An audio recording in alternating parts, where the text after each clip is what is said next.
तो आज मैं आपको एक अनोखी रहस्यमय कहानी सुनाऊंगी। अगर आप चैनल पर नए हैं तो अभी सब्सक्राइब कर ले, क्योंकि यह मेरा दूसरा नया चैनल है। तथा कहानी पूरा देखे, अंत में एक अनोखा रहस्य छुपा है। धन्यवाद। तो सुनिए।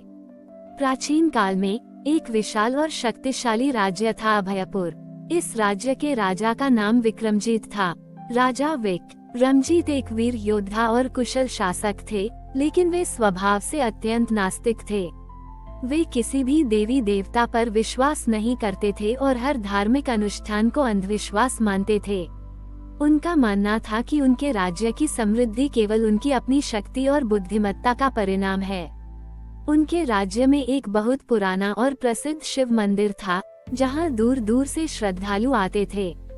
श्रावण के महीने में, विशेषकर सोमवारी पर, इस मंदिर में भारी भीड़ उमड़ती थी।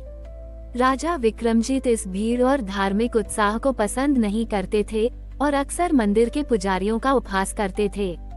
श्रावण की तीसरी सोमवारी थी। इस दिन अभयपुर में एक बड़ा संकट आ गया। राज्य के अन्न भंडार में अचानक एक रहस्यमय बीमारी फैल गई, जिससे सारा अनाज सड़ने लगा। यह अनाज ही राज्य की प्रजा के भोजन का मुख्य स्रोत था। कुछ ही दिनों में भूखमरी का खतरा मंडराने लगा। राजा के वैद्य और ज्ञानी सभी हैरान थे। कोई इस बीमारी का कारण या इलाज नहीं बता पा रहा था। राजा विक्रमजीत ने अपनी सारी सेना और मंत्रियों को इस समस्या का समाधान खोजने में लगा दिया, लेकिन कोई लाभ नहीं हुआ। लोग भूखे मरने लगे और पूरे राज्य में हाहाकार मच गया। पुजारी और कुछ धर्मात्मा लोगों ने राजा से आग्रह किया कि वे शिव मंदिर में जाकर महादेव से प्रार्थना करें।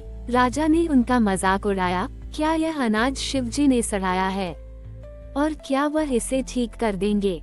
ये सब बकवास है। लेकिन जब कोई और रास्ता नहीं बचा और प्रजा की हालत बिगड़ती जा रही थी, तो राजा पर दबाव पड़ा। अनिच्छा से राजा विक्रमजीत ने शिव मंदिर जाने का फैसला किया।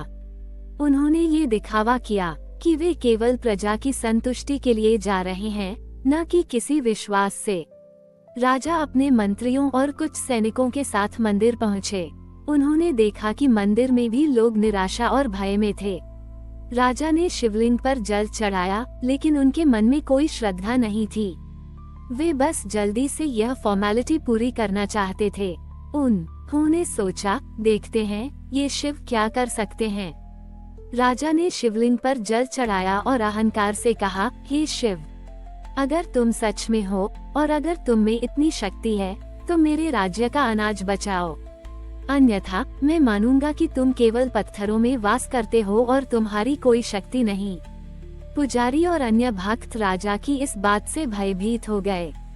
उन्हें डर था कि शिवजी राजा को दंडित करेंगे, लेकिन राजा ने किसी की परवाह नहीं की। उन्होंने अपनी पूजा समाप्त की और मंदिर से बाहर निकलने लगे। जैसे ही राजा मंदिर के द्वार पर पहुंचे, उन्हें एक तीव्र सिरदर्द शुरू हो गया। दर्द इतना भयानक था कि राजा वहीं गिर पड़े। उनके सैनिक उन्हें पकड़ने दौड़े। राजा की आंखों के सामने अंधेरा छाने लगा और उन्हें लगा जैसे उनके मस्तिष्क में कुछ जल रहा हो। तभी अपने अचेतन अवस्था में राजा को एक दिव्य स्वप्न आया। उन्होंने देखा कि शिवजी स्वयं उनके सामने खड़े हैं, लेकिन उनका स्वरूप क्रोधित नहीं, बल्कि शांत और गंभीर है।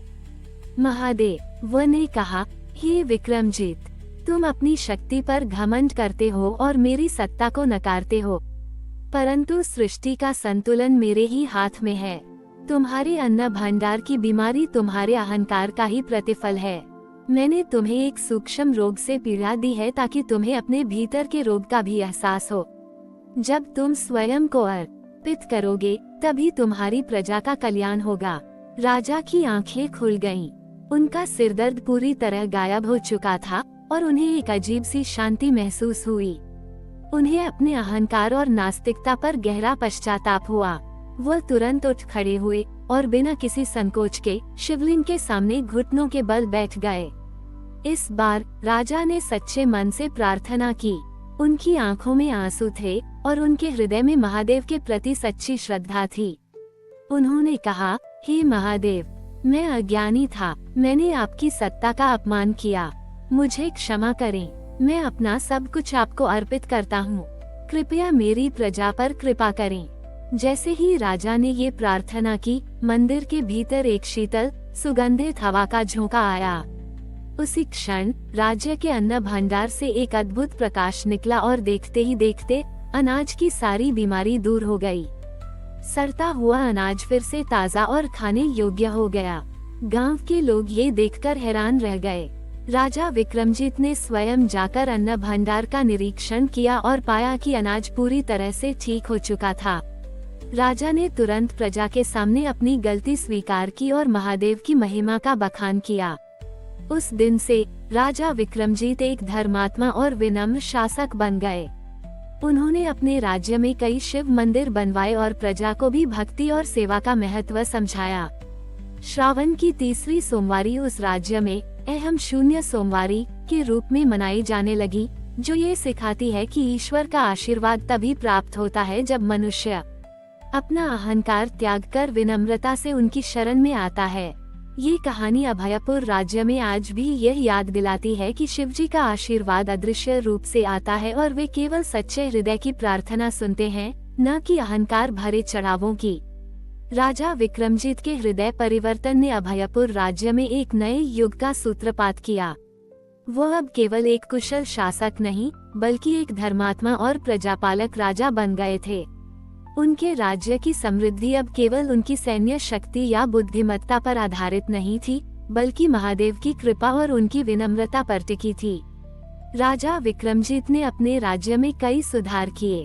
उन्होंने ये सुनिश्चित किया कि कोई भी व्यक्ति भूखा न रहे और सभी को न्याय मिले। उन्होंने शिव मंदिरों का जीर्णोद्धार करवाया और धार्मिक शिक्षा को प्रोत्साहित किया। स्वयं राजा हर श्रावण में, विशेषकर तीसरी सोमवारी को, उस मंदिर में जाते जहां उन्हें बोध हुआ था।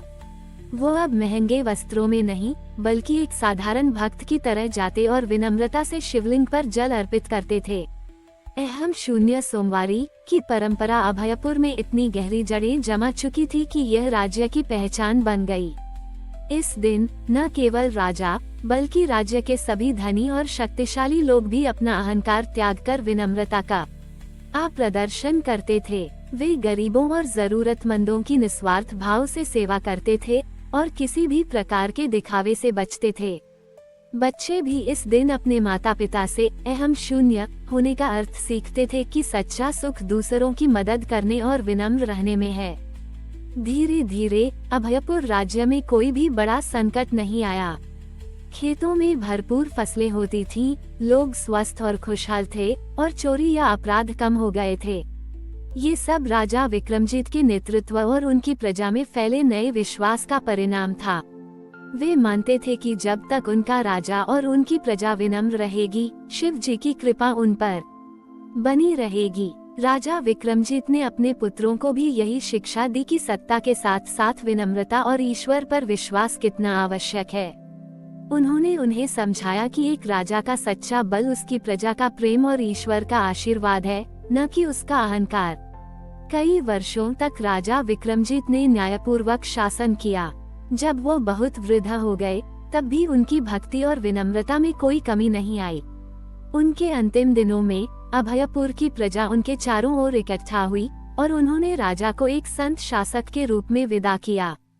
राजा विक्रमजीत ने शांति से अपनी देह त्यागी और उन्हें उसी मंदिर के पास समाधि दी गई जहां उन्हें शिव का अदृश्य आशीर्वाद मिला था।